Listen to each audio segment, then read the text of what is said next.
Hello guys, how are you? I'm Hardeep Singh. Welcome back to your own YouTube channel.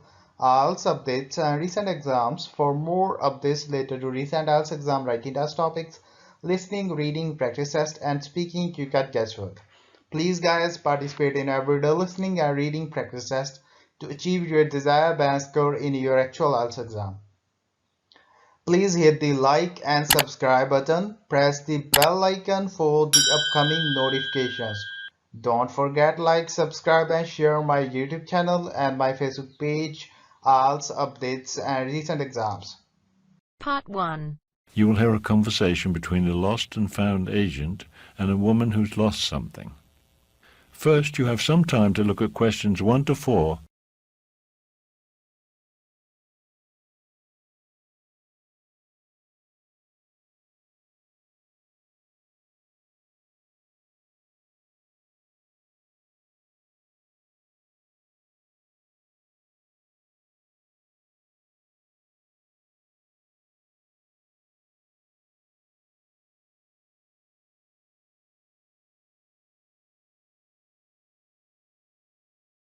Listen carefully and answer questions 1 to 4. Is this the lost and found department? Yes, this is lost property. Did you lose something on the train? Yes, I did. I lost something very valuable, and it's very important that I get it back. All right, calm down. We'll fill out a lost item report form. Now, when did you lose the item? Just now. Today. A few minutes ago. Today's Monday. Okay, right. Can't you hurry? Can't you send the police to look for it or something? Now, just relax. This will only take a minute. May I have your name, please? It's Patty. That's Patty. Last name Brown, like the colour. Patty Brown. All right, Miss Brown, your address? I live at 17 High Street. 70 or 17? 17. Is that a house or a flat? Oh, it's a flat. An apartment. Number 5. And the city is Riverdale. Just one more thing. I need a phone number. 305-5938. Is that home or office or... It's my mobile phone. That's the best number to use because you can always reach me there. Before you hear the rest of the conversation, you have some time to look at questions 5 to 10.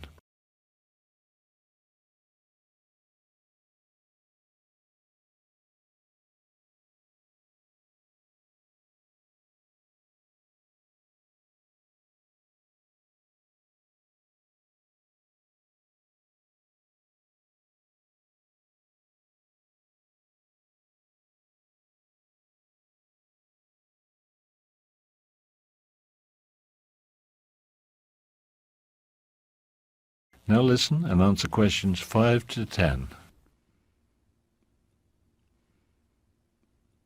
Okay, I'll need a description of the lost item. What exactly did you lose? I lost my reading glasses, but you know I bought them in Italy. They're Italian designer glasses and very expensive. I see. And can you describe them? Are they square or round or... They're round. And they have a chain attached. You know, those chains on glasses so you can hang them around your neck. Where were you when you last had them? I was sitting on the train, reading. I had a window seat. The train was just about to enter the station. I heard the door at the other end of the car open, so I looked up from the article I was reading to see what the noise was. So you had your glasses on then because you were reading? Yes, that's right. It was a fascinating article in that new magazine. You know the one. I can't remember the name now, but anyhow. Which train were you on? Oh, dear. I don't remember the number, but it was the train from Riverdale. I've come here to visit my aunt. I've taken a whole week off of work to make this trip. I left home at 5 o'clock this morning, and I'm very tired. I'm sorry to hear that. Several trains have arrived from Riverdale this morning. What time did your train get here? Oh, just about 30 minutes ago. At 10 o'clock, I think. Yes, that's right. So, the last time you had your glasses was when you were reading on the train? Yes. And when I got off the train, I had my handbag and my suitcase, and I checked my seat to see if I had left anything on it, but I hadn't. And what's that in your coat pocket? What's what? Oh, my glasses! Oh my goodness, I can't believe they were there the whole time. That is the end of part 1. You now have half a minute to check your answers.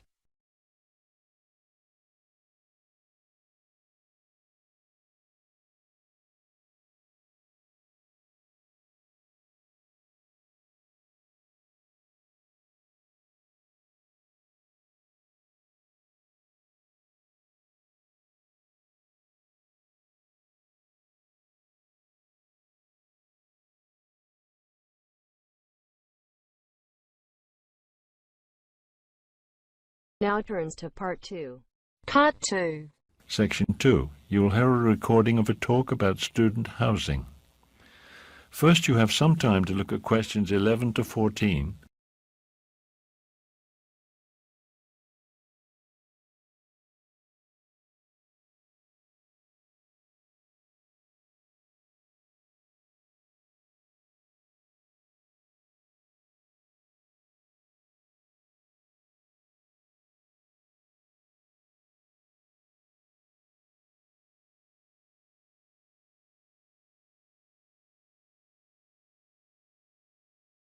Now listen carefully and answer questions 11 to 14. Good morning. Welcome to Day 2 of Student Orientation Week. The subject of the first talk today will be off-campus housing. This is of interest to those of you who don't want to live in student housing and are not familiar with our city. I'll give you some tips about where to look for housing and how to go about it. Okay, first let's talk about where to look for an apartment. There are some places that I don't recommend. The obvious place to look, you might think, would be in the neighborhood of the university.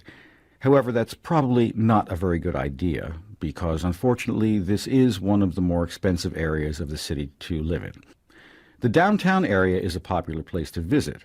However, that's not a good place to look for housing either because it's mainly a commercial area.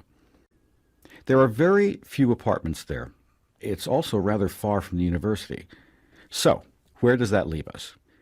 I can recommend a couple of good places to look. Many students rent apartments in the uptown neighborhoods. The prices there are quite low and many buses go there, so it's very easy to get to the university from there. The Greenfield Park neighborhood is also popular.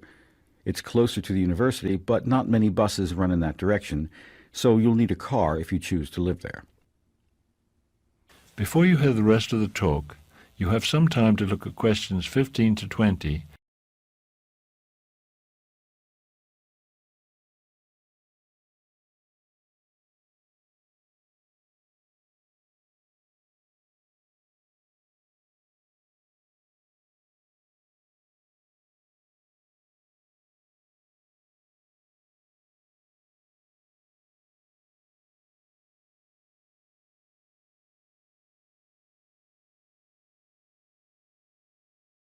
Now listen carefully and answer questions 15 to 20. All right, so let's say you've decided on a neighborhood. Next, you have to find out what apartments are available. There are a number of places where you can look for apartment ads. The best place to look is at the university's student center. There is a wall there devoted to apartment ads. You can also look in the university newspaper. It comes out every Friday, which gives you the weekend for apartment hunting. The local city newspaper, the Greenfield Times, also lists apartment for rent ads. Again, Friday and Saturday are the best days. That's when you'll find the most ads. Finally, of course, you can look on the internet. There are several internet sites devoted to apartment rental ads in this area. The staff at the Student Counseling Center is always ready to help you in your apartment search. They have available city maps as well as city bus schedules to help you get around to the various neighborhoods. If you would like to find someone to share an apartment with you, the Counseling Center has a roommate matching service. Most students find that having roommates is the most economical way to rent an apartment. The center can also provide you with a list of inexpensive furniture stores. We all know how expensive it can be to furnish an apartment, but it can also be done in a more economical way. Also, you might want to consider signing up for a meal plan on campus. If you don't like to cook or are too busy, well, you still have to eat, right? If you live off campus, you can still eat in the university's student dining rooms. We have plans for buying meals by the week, month, or semester. The Student Counseling Center can give you all the necessary information on that. That is the end of Part 2. You now have half a minute to check your answers.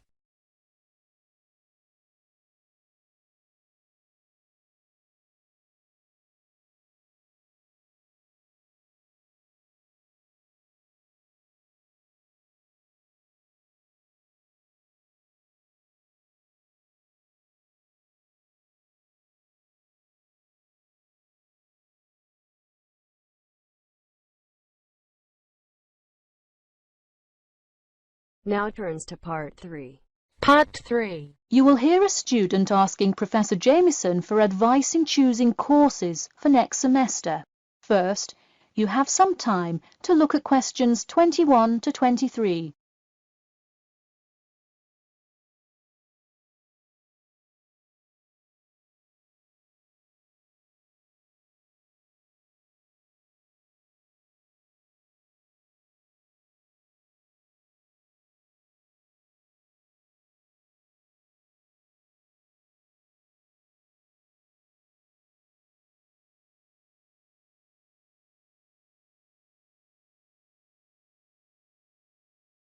Now, listen carefully and answer questions 21 to 23.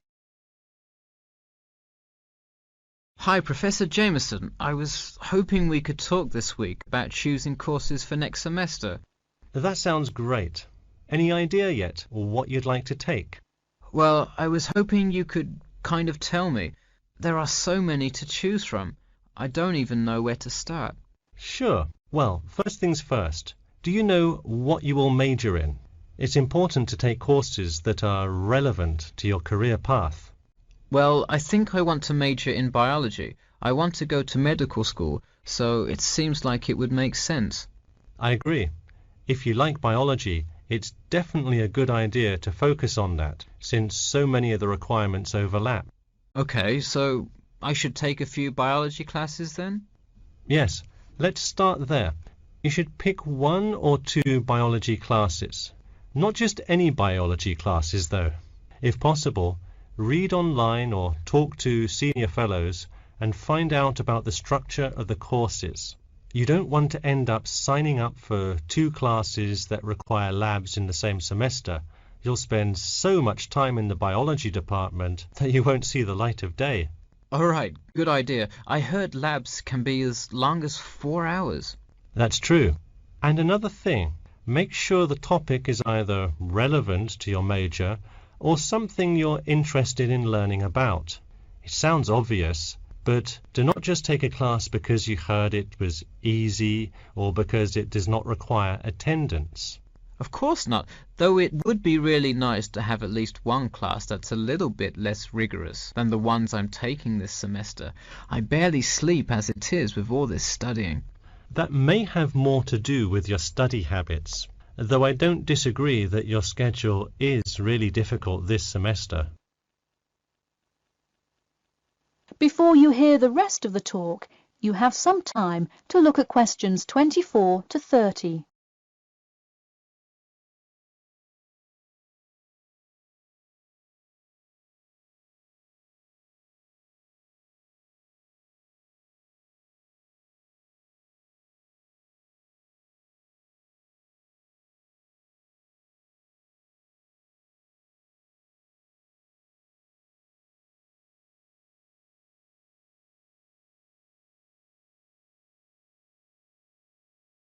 Now, listen carefully and answer questions 24 to 30.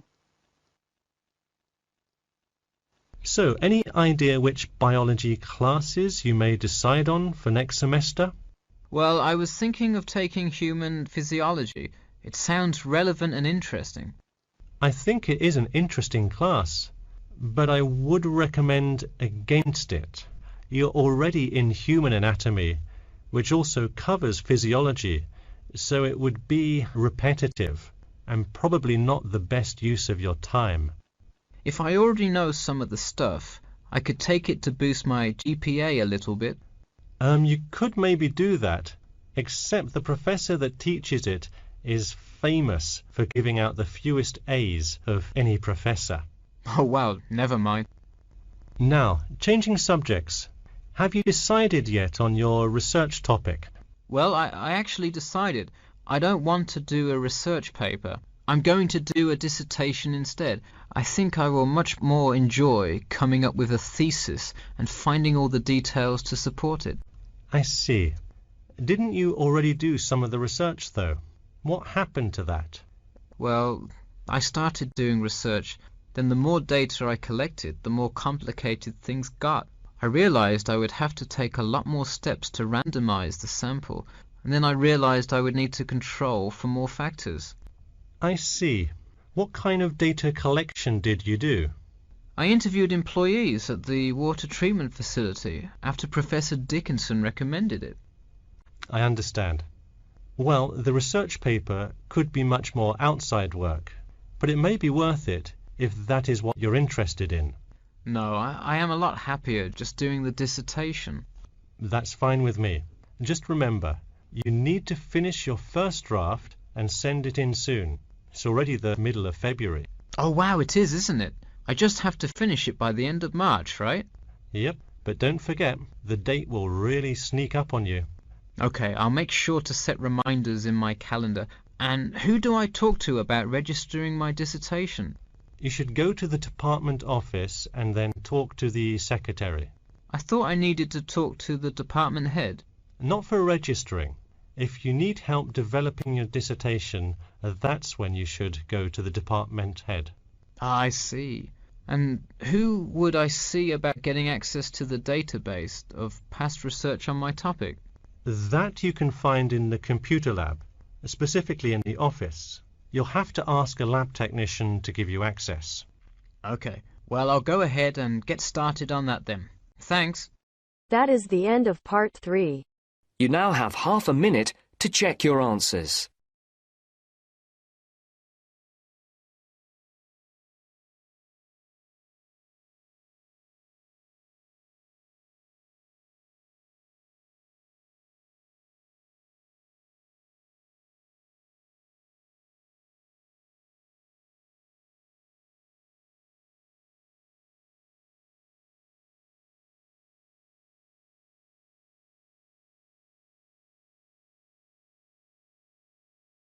Now turns to part 4.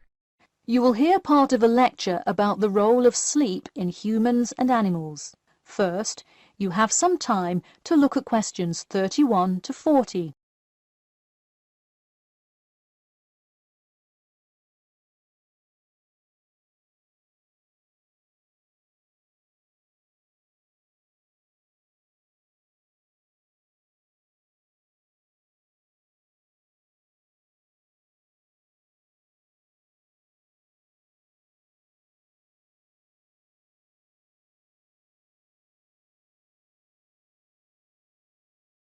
Now, listen carefully and answer questions 31 to 40. Good morning, everyone. In today's lecture, I'm going to talk about the role of sleep in humans and animals. Of all the biological processes in the animal kingdom, sleep is perhaps the most important. A human can survive for almost 2 weeks without eating, but did you know that 1 week without sleep can be fatal? It's even worse for animals, especially for those who must avoid predators. Without sleep, an animal is much less capable of avoiding an attack. This is the case for all animals, whether they are reptiles, mammals or fish. Let us look now at how different animals sleep, reasons for their ways of rest, and the potential problems they might encounter. In marine life, sleep must be balanced with breathing. For example, the dolphin must float to the surface as it sleeps in order to breathe. Like other large sea mammals, they keep one eye open and one half of the brain awake at all times to maintain some amount of consciousness required to breathe and to watch out for possible threats. They sleep with only one brain hemisphere in slow wave sleep. Birds also have unusual sleeping patterns, mostly due to being constantly on edge in the presence of numerous predators. They usually sleep quite lightly. For example, Swainson's thrush, also called olive-backed thrush, is a medium-sized thrush that takes hundreds of naps during the day, each of which lasts just a few seconds. While migrating, migratory birds tend to function well on micronaps. Horses, on the other hand, do most of their sleeping standing up. Scientists think that horses developed their habit of sleeping upright as a defense mechanism, a way of protecting themselves against predators, and a standing position keeps a horse in a constant state of readiness to race away if danger should approach. Also, horses do occasionally take short naps lying down.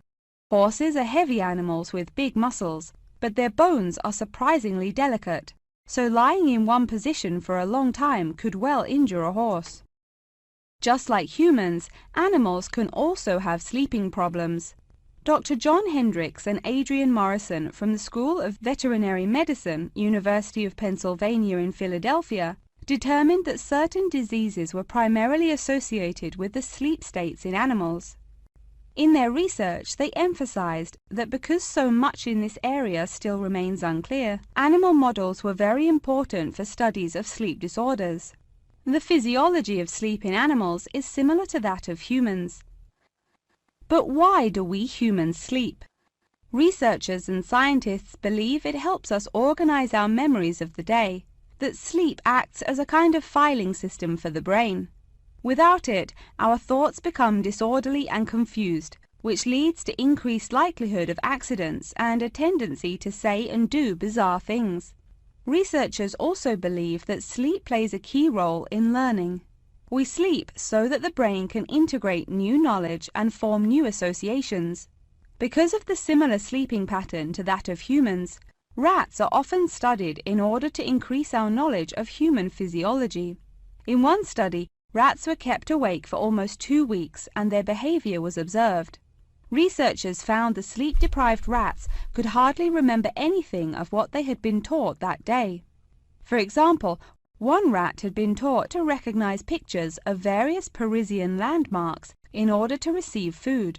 Pressing a button below a picture of the Louvre would result in food being released, and so forth. However, when deprived of sleep, they would press buttons seemingly at random. In addition to rats, the fruit fly, a small insect that feeds and breeds on spoiled fruit, also has been used as a model organism, and thousands of scientists around the world work on it. But why was the fruit fly chosen to be studied? It was for practical reasons. The most important one is that the relationship between fly and human genes is so close that the sequences of newly discovered human genes, including genes that show a susceptibility, can often be matched against their fly counterparts. This provides an indication of the function of the human gene and could help in the development of effective drugs to help people with sleeping disorders. Therefore, many scientists today choose to study the genetic structure of the fruit fly, which could make a particularly important contribution to the understanding of developmental processes in humans. In conclusion, sleep is a necessary part of life, not just for humans, but for the entire animal kingdom. Now, I'd be happy to answer any questions you may have. That is the end of part 4. You now have half a minute to check your answers. So guys, don't forget like, subscribe and share my YouTube channel and my Facebook page, IELTS updates and recent exams. For more updates related to recent IELTS exam writing test topics, listening, reading, practice test and speaking, you got guesswork. Please guys, participate in everyday new IELTS listening and reading practice tests to achieve your desired band score in your actual IELTS exam. For more IELTS material, visit my official website www.ieltsupdatesandrecentexams.com. The link is given below in the description. If you need PDF files of latest IELTS material, then please join my Telegram channel. So guys, please write your score below the comment section. Again, thanks for listening. God bless you all guys. Stay tuned, stay safe.